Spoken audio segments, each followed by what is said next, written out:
Hey guys, Haz here at Shield Canine. It is time to review another Pro Trainer test. This one's a little bit of an interesting one. So I'm going to introduce the Pro Trainer, or the person who's attempting to get their Pro Trainer certification, and we'll see how it goes. This is Brad Tremblay.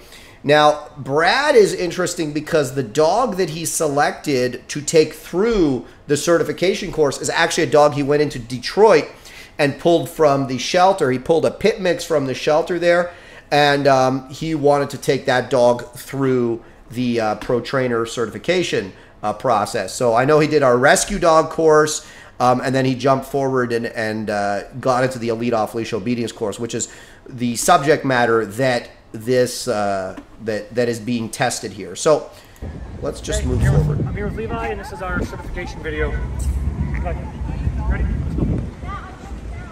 Okay, so the first up they're going to do is the loose leash walking. Now there's a lot of wind noise, so I'm going to keep the volume not too high.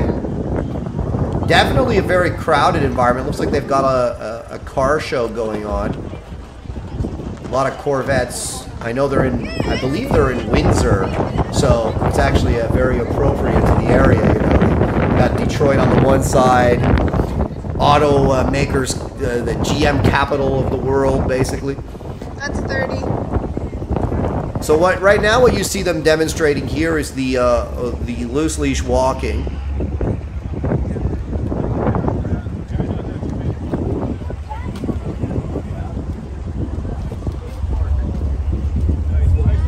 Now I'm going to tell you what I notice about this dog, but I'll say it more towards the end once they're done their loose leash walking.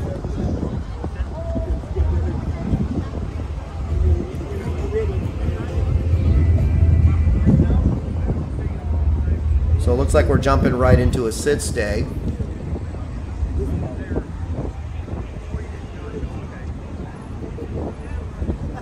I've been here with my dogs before. This is right in Windsor, right on the river between Detroit and Windsor.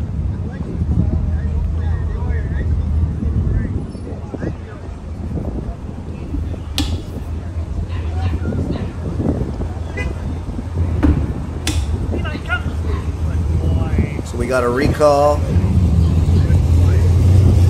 Let me go back and watch that recall again for a second. I may have missed something.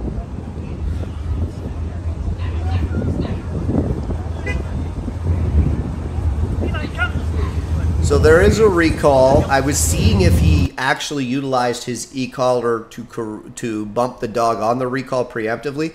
I didn't see him bump the dog. What I did see him do was adjust the level, so I guess he was playing it safe. And I allow people to use the e-collar in this test, but they're only allowed to visibly correct the dog with the e-collar one time.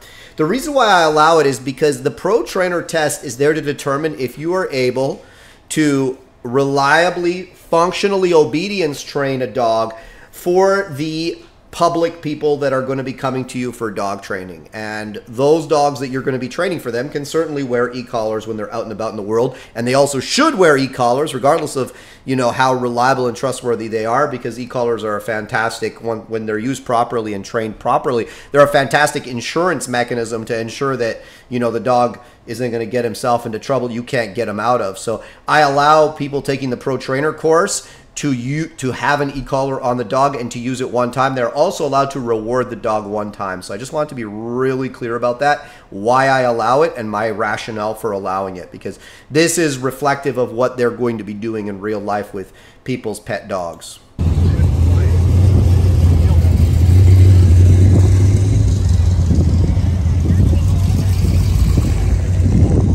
So we're going to be doing the off-leash heeling.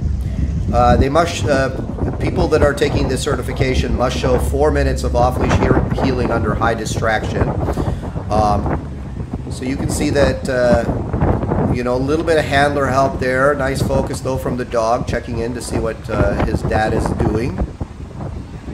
Keep in mind, this was a dog that I think 5 weeks ago, 6 weeks ago, he pulled from a shelter. So we must look at it through this lens. Very important to look at it through the lens of what is the dog, what is the dog's history, We've got some people that have taken the test with their personal, many people take the test with their personal dogs. This is a dog that literally came from a Detroit shelter, you know, a dog of obviously no particular breeding. You know, this isn't a well-bred working dog. This isn't a, you know, dog that he's lived with for the past, you know, couple years. This is a shelter dog. And I'm going to judge him through that lens. It's obviously not as flashy as some of the people out there that, you know, have nice Mallees and that have, you know, dogs that they've lived with for a couple years that they have a really strong relationship with. But for a shelter dog that was pulled 6 weeks ago, this is fantastic so far for me. I think anybody with a shelter dog that would act like this after 6 weeks, you know, would be quite happy. A lot of wind. So we're keeping the volume down, guys. I got no problem with this heeling so far. One thing I like about this dog is he's showing a lot of consistency. I believe it's a he. He's showing a lot of consistency. The behavior of the dog, the body language of the dog doesn't change. He's not too up, he's not too down. He's very neutral. You could, if I wanted to be really critical, I could say, I would like him to show maybe a little more animation and joy. But again, I'm taking his history into account. He's not in a state of avoidance and fear. He is in a state of compliance. You know, he's not, you know, shut down completely at all. Could he be a little more up sometimes? Yes, but you can see that when he gets close. Here's the big thing for me, okay? How do you tell between a dog that's like, you know, really worried or a dog that this is kind of like who they are? When he gets really close to distractions like people and stuff, the body language barely changes. It barely changes. He shows kind of the same body language throughout the entire thing. And that tells me that, you know, the training was very consistent and the dog has a very consistent understanding of, you know, what he's supposed to do. The other thing here that I'm seeing is that the handler isn't helping the dog a lot, which is very important from a test perspective. You know, you can check in sometimes with the dog. Oh, we got another dog here. Let's see how that goes. So you can see the ears going forward and backwards, and I'll explain why the ears go forward and backwards here. So I was curious to see if the dog became significantly more animated. The reason the ears went forward and backwards is because the other dog being present interested him, but he also understood that he was not allowed to go and engage with that dog. So then the ears would go backwards. Oh, yeah, I can't do it. Ooh, that's interesting. Oh, yeah, I can't do it. And that's the dog actually displaying impulse control. The force-free Nazis and the positive-only trainers would be, oh, you're stressed. Yeah, this dog wants to go and engage with the other dog, and he's not allowed because that's, especially for a pit mix, by the way, which are technically illegal in Ontario, that is definitely no can do. He needs to exercise impulse control for this dog to be successful moving forward, and I'm pretty sure Brad plans to rehome him after he's done with the certification because his goal was to save a dog's life and simultaneously certify. You know, this dog must exhibit impulse control. Otherwise, he could end up in severe problems. So anyways, moving right along here. Sorry, my computer seems to be lagging slightly. Again, I like seeing consistency. The dog shouldn't be too excited. He shouldn't be, you know, showing tons of pressure. He's kind of right in that middle ground there.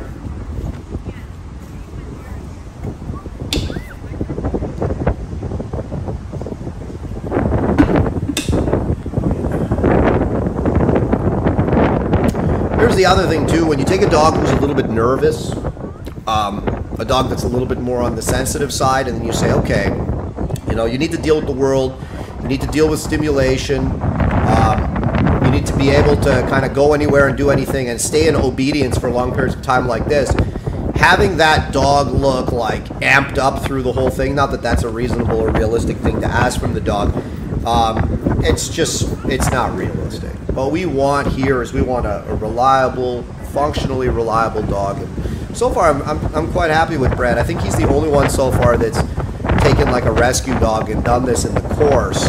I know some people in the course have rescue dogs, but it's their own personal dog. So there you saw a child running by. The dog showed a little bit of interest, but again, stayed under control. You can see that in the ears. He was sent to place. Again, this dog is Mr. Steady Eddie when it comes to body language. He's not down, he's not up, he's just kind of right there in the middle.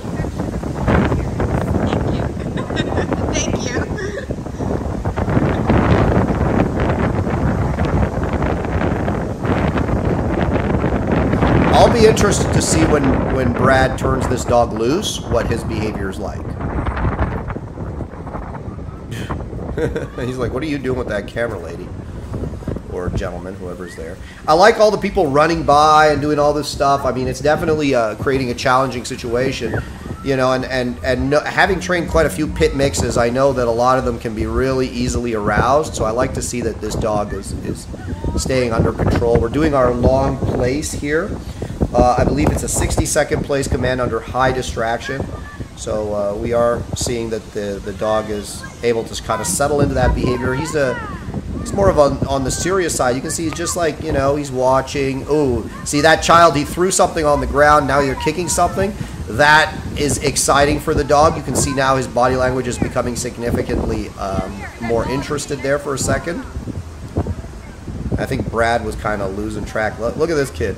This kid was coming over to do something to the dog. This is the real life, right? Okay, so it's a nice recall. I think whoever had the camera waved the child away from the dog. Like, he was coming there to make contact with the dog, and you could see that the dog was just like, okay. I don't know how social the dog is. I get the impression that he's kind of very neutral. There's another place command. Place commands, you must send the dog to place from no less than 10 feet away, and that was certainly that 10-foot distance there. Look at this, maximum distractions. Brad is getting full points for distractions here. We got kids throwing things, kids running by. You can see that kid kind of surprised him a little bit. There's a recall. Could be a little bit faster. You could see that the dog was coming back fast, but then the kid kind of surprised him. You can see that the dog doesn't have the strongest nervous system. You can see that through the whole thing, kind of with his body language. I think he actually finds a lot of security in the obedience. With these kind of dogs that are more prone, that was a down in motion. That was the most relaxed down in motion I think I've seen, but it wasn't down in motion, so he's going to get points for it. 2 commands on the recall. Again, a little bit slow on the recall. He did touch the dog, so you can see now that the dog's starting to maybe slow down a little bit. Is he doing a pee here? He's doing a pee here. Right. And this is why I designed my test like the way I've designed it. So he's turned the dog loose. Oh, he did. No, he has turned the dog loose. You are obligated to turn the dog loose. And you can see in the body language of the dog that the dog is a little bit prone to being nervous. He's definitely a little bit more on the nervous side. There was 2 commands there for the heel.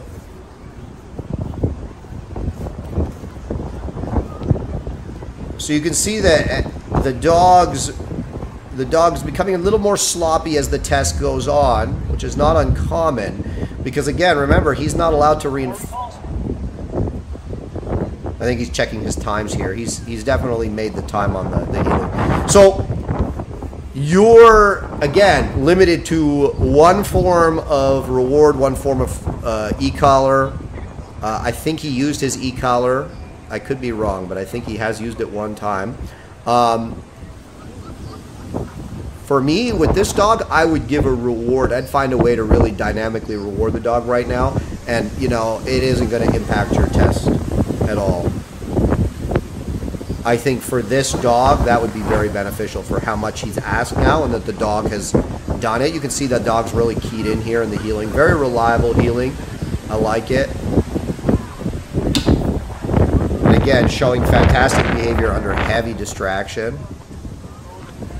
So good job there, Brad.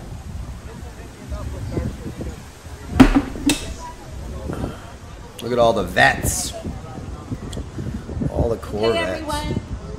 Because this is our 50th anniversary, we have 5 people who are here today that were original members. Unfortunately, 2 of them have left.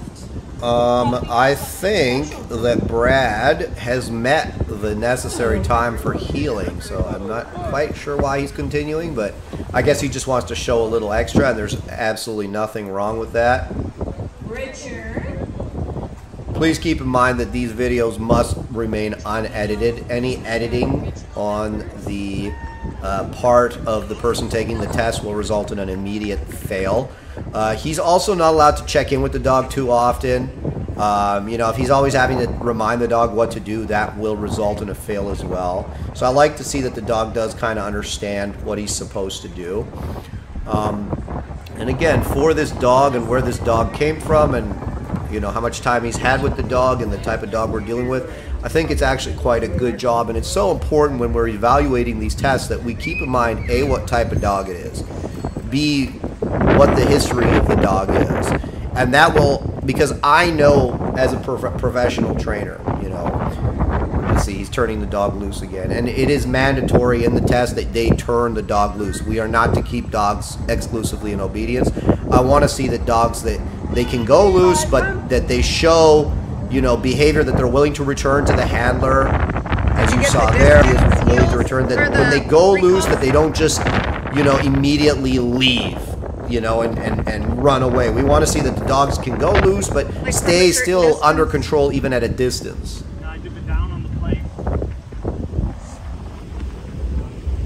I was explaining too why it's so important. Okay, so let's see here. How do I minimize this? Okay, so important, guys, to understand a couple of things when you're dealing. That's a pass, by the way, Brad. Congratulations. So important, and I'm going to rate you out of 10 shortly. It's so important to understand why what we're seeing here is, in my opinion, good. There have been other people that have taken the test that, you know, their dogs looked much more flashy. Their dog, you know, did things way faster, way more willingly. And then there's been people that have taken it, I think, that weren't quite as good. Here's the thing, right? As a person who's trained many, many dogs, many of which were behavior cases, many of which were, you know, rescues, so on and so forth, accomplishing functional off-leash obedience with a dog like the one Brad is using, and just making regular functional obedience with that dog is it has a level of difficulty that you wouldn't see in making flashier obedience with, like, you know, a Malinois or a Lab or something like that, because that dog doesn't have the same drive. That dog doesn't have the same level of bit ability. That dog doesn't have, you know, the same maybe foundation as a puppy. That dog doesn't have, you know, that doesn't come from good generations of purpose-bred stock. It is more difficult to train those types of dogs, even to just get a normal appearance from those types of dogs. For that dog to, you know, be able to function in public without having its tail tucked up its ass and falling apart, or, you know, over-arousing and overstimulating and going out of control. It is not easy. It is not easy. And I have trained enough dogs that I look at that dog and I say, okay, number one, the dog's soft. Number two, the dog's a bit nervy. And then number three, again, like, it's a dog you've had for, what, 6 weeks that you pulled out of a shelter. All of those things I take into consideration when I'm giving the final score here, and when I'm saying it's a pass and when I'm saying it's good. If it was his pet dog, I would say, you know, it's good, but I would want to see a little more animation, a little more speed in the dog, so on and so forth. Considering the dog and the dog's history, I will say it's a very good job. I would say that anybody who brought you a rescue that they just pulled from a shelter and you said, listen, here's what I can do for you with that dog, they would be extremely happy. So for that reason, I'm giving Brad an 8.5 out of 10 on this test. It is most certainly a pass. He more than met the minimum standard, and he did it with a dog that it wasn't easy to do it with. So hats off to him. My feedback for Brad would be that even though I know the history of the dog and I know how difficult that type of dog is to even just get to a normal level, I would have used a reward at some point in that whole thing. Now, I'm not sure whether your dog is more of a food dog or a toy dog, but I would have used the reward a little more, a little more, one time at least, just towards the end, because you could see towards the end that the dog kind of began to lose a little bit of the correctness. He was sloppy, but he was still kind of there. And then a couple of times on the recall, you could see, like, especially if he got nervous about something or something unexpected happened, he really slowed down on those recalls. I would have used the reward probably on, like, the last recall maybe, and just, hey man, keep that hope high, burn back to me, you know, get back to me a little bit faster, and there may be something here that's good for you as well. So overall, very good job, and congratulations, Brad. You have passed the Pro Trainer practical test. That's another one in the books.